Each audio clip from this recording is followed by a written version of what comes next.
I begin to think about what I'm going to speak on Shabbat or on a festival, I think where to start. And what I mean by it is, do I start with world affairs, with something that's in people's minds, and then bring it back to the text of our tradition, or to do the opposite, to start with texts and then maybe to make it relevant for today. And in fact, I came across a book, a discussion between two Jewish thinkers, Herman Cohen and Martin Buber, and they spent all their life in correspondence with each other, sending letters to each other, arguing which one is the better way. So I think in this time I decided to focus on texts, on interpretations. So I'm asking you to follow me and to try to focus on the texts rather than on the world, what's happening now. But I think it will become relevant and obvious. לכל זמן ועת לכל חפץ תחת השמיים. A season is set for everything and time for every experience or for every purpose under heaven, writes Kohelet, the book of Ecclesiastes. So according to our tradition, King Solomon wrote 3 books during different stages of his life. In his youth, filled with passion and love, he wrote the Song of Songs, a poem or a love letter. When he got more mature and became an experienced king, he composed the book of Proverbs, a collection of wisdom and often intriguing sayings. And in his old age, having seen his life, having seen the rise and fall of kingdoms, the beauty and futility of life pleasures, he wrote the book of Ecclesiastes, where he concluded with a famous phrase, all is vanity, kol hevel havelim. Almost everything we think we can rely on is fleeting as breath of fog. This is probably a better translation of the word hevel havelim from Hebrew, not just vanity, but fog. You think it's something steady you can rely on, but when you try, it's the fog. You can't. לכל זמן ועת, לכל חפץ תחת השמיים. A season is set for everything, and time for every experience under heaven. And then a few verses later, 8 verses later, we read, עת לאהבה ועת לשנוא, ועת מלחמה ועת שלום. A time for loving and a time for hating, a time for war and a time for peace. And this phrase feels painfully relevant today.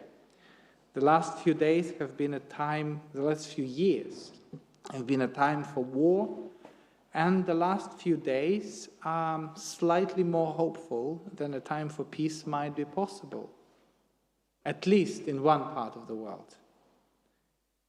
There is a strange reassurance in these lines, not because it says that all past wars eventually ended, but because war is not unique to our generation. There is a reason why so many biblical texts are written about wars or mentioning or referencing wars. Jewish tradition, Jewish people have lived through and reflected upon the wars of their time. Our commentators sought not only to survive them, but to make sense of them, as we make sense of different parts of our life. So let's take an example of the book of Ecclesiastes and see how or what past generations of Jewish thinkers had to say about war and peace. The first one I would like to focus on is Abraham ibn Ezra. He lived in the 20th century. He was a philosopher, poet, and biblical commentator who spent the last 25 years of his life wandering through Europe. Why? Because he had to leave Spain around 1140 due to the persecution from the Almohad Empire invasion.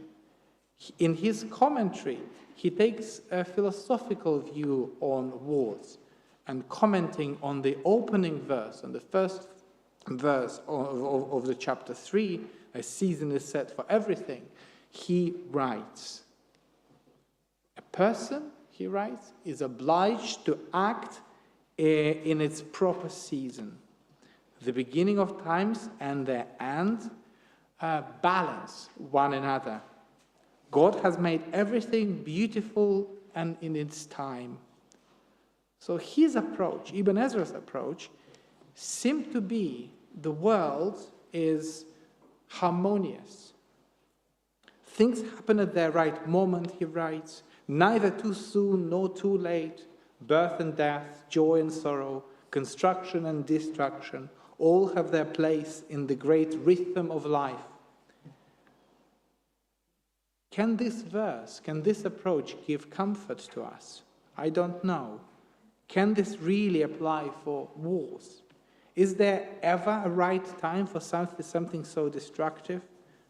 Perhaps Ibn Ezra simply acknowledged a tragic truth, that war, like storm or drought, is part of what it means to be human, part of the human condition, an inevitable reality that we must accept. This is what I think he's trying to say. And the fact that we've been lucky enough so far not to have too many wars around us is not in the last 2 years or 3 years, of course, but before. It's not representative in the great scheme of human history. Let's take another example, another rabbinic example. His name is Rabbi Levi ben Gershom, or the acronym Rabbi. He takes a very different view. He writes in the 14th century France, during 100 Years' War between the kingdoms of England and France. He saw war not as divine punishment or not as divine cycle of life, but as human-made political phenomenon. In his commentary on Ecclesiastic 8:8, he writes this: when an evil event befalls a person, what benefit can his knowledge bring him, seeing that he cannot change it? No one can prevent the wind from blowing, nor keep war away once it begins. Yet, the wise person, by foreseeing natural and political causes, can prepare and thus lessen the harm. So Rabbi takes an approach that we can call maybe realism or political realism. War, he says, cannot be abolished by wishful thinking, but reason, foresight, and wisdom can mitigate its damage. The wise cannot stop the wind, but they can build stronger structures and prepare for the storm. It does seem a bit pessimistic, but let's see what he writes later in chapter 8, where the book of Ecclesiastes has this quote. There is a parable that the Ecclesiastes, the Kohelet, writes for us. There was a small city with few people in it. A great king came against it, built mighty siege works around it. In that city lived a poor wise man who through his wisdom might have saved it, but nobody remembered that poor man. So Rabbi interprets this as an allegory of human life. The small city, he says, the small city is a fragile human being or human nature. The great king, he says, is human desire and ambition, seeking to conquer and rule. The poor wise man is intellect, according to Rabbi. It is poor because it begins empty, Nobody is born with intellect and rational thinking, but we acquire it in life. This is why it's called Pu. And we wise because it alone can save the city from destruction. He writes, the poor man saves the city with his wisdom, but not by strength, writes Rabbi. But people forget him and return to their desires. Thus, wisdom is better than weapons of war, yet one sinner destroys much good. That's the interpretation that Rabbi offers us.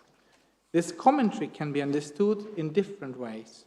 One is that wars affect our inner peace. The other way is, I think, a bit better.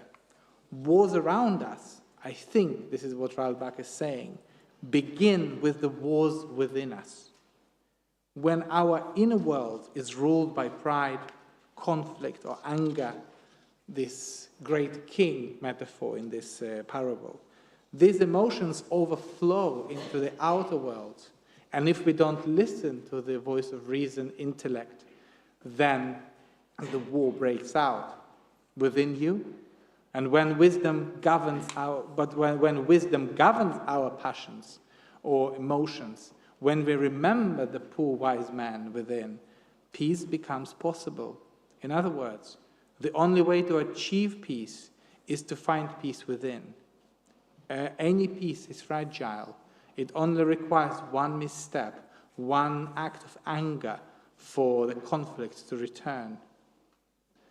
One may argue that the state of war is more natural for humanity than the state of peace. Peace requires constant work, constant reflection, and inner repentance or work for improvement.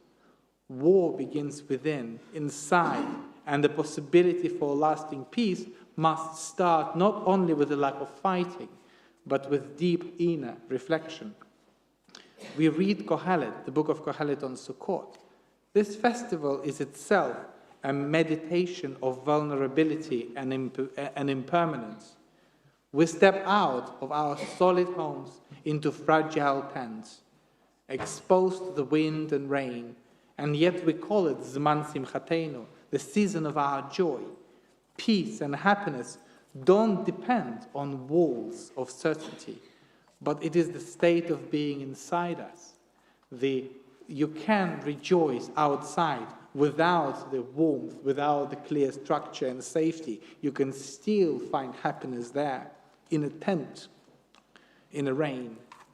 Even when you are exposed and vulnerable, you can, and Kohelet and Ralbach would argue, still must enjoy life.